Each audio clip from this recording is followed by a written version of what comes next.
Hello mga ka-DJ TV Printer Vlog. Ngayong araw nga ay meron tayo ditong Canon G2010 at ganyan yung kanyang nozzle check, kaya itetest na rin natin pati yung kanyang printout. So ito, makita nyo naman kapag ganito yung printout ng inyong printer, ayan, makikita nyo laktaw-laktaw, kumbaga merong mga missing lines dyan na nawawala. Pero kung mapapansin nyo, yung kanyang nozzle ay okay naman, magkakalayo lang. Kasi ang normal na nozzle ng Canon printer hindi dapat ganyan. Ayan. So ito, ayan, nag-cleaning siya. So ganyan dapat ang sample nozzle check ng Canon printer, hindi kamukha nito. So kapag kaganyan, ibig sabihin okay yung cartridge mo, walang problema dyan. So ibig sabihin, ang magiging problem mo dyan ay kung di strip ay yung encoder disk. So tara, check natin. Open mo tong scanner. Ayan. Pag open mo ng scanner dito, ayan, makikita natin yung encoder strip niya. Ayan, itong ganto niya is napakalinis. Ayan o, bagong-bago. Kitang-kita nyo naman o. Wala siyang grease or mga buradong linya.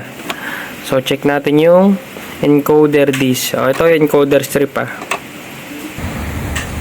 Yan, medyo muulan dito sa amin. So, italikod nyo lang siya. Sa likod niya, meron siyang dalawang tornilyo. Ito yung isa.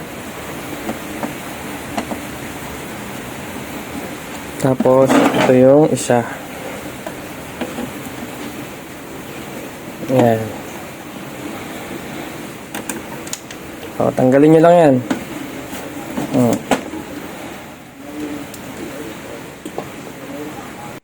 Tapos, ayan, dito kayo banda. Yan.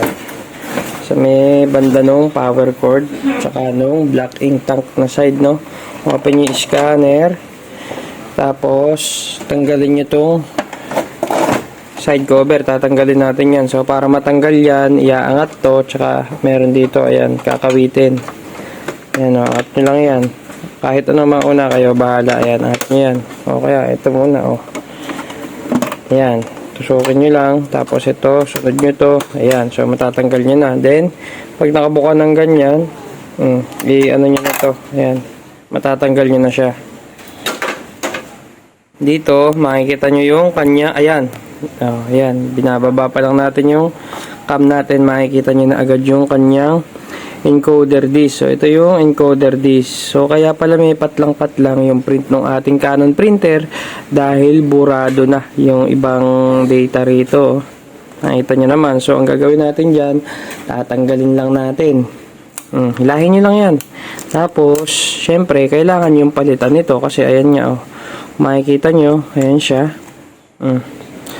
Burado na. Ayun, clear na siya. Ayan, ito kasi yung mga buo niya. Ayan, itim na ganyan dapat yan. Ayan, makikita nyo. Ayan, ang dami ng patlang-patlang. So, papalitan natin, mga ka-DJ TV Printer Vlog. Ayan. Pero kung bago pa lang kayo napasyal sa channel na to, huwag niyo po kalimutang mag-subscribe para updated po kayo sa mga iba pa nating i-upload sa pagre-repair ng printer. So, ito po, yung disk, second hand lang po to, galing sa ibang unit. So, ikabit lang natin. Yan. Dahil nakabit na natin, hindi na muna natin yan isasara. Itetest na natin agad. Baba lang natin tong scanner. And then, yan. Test natin. Yan, medyo madumi unit. So, ayan. Syempre po, ayan na. Actual na natin itetest. Boom. Ayan, nakita nyo mga ka-DJ TV Printer Vlog, no? Malinaw na wala na yung laktaw niya. So, ito yung before niya, ito yung after. So, para makita natin talaga ng maayos, ayan, nakita niyo yung kanyang sample nozzle. Magpre-print din tayo ng actual na nozzle check pattern, Okay, so wait nyo lang.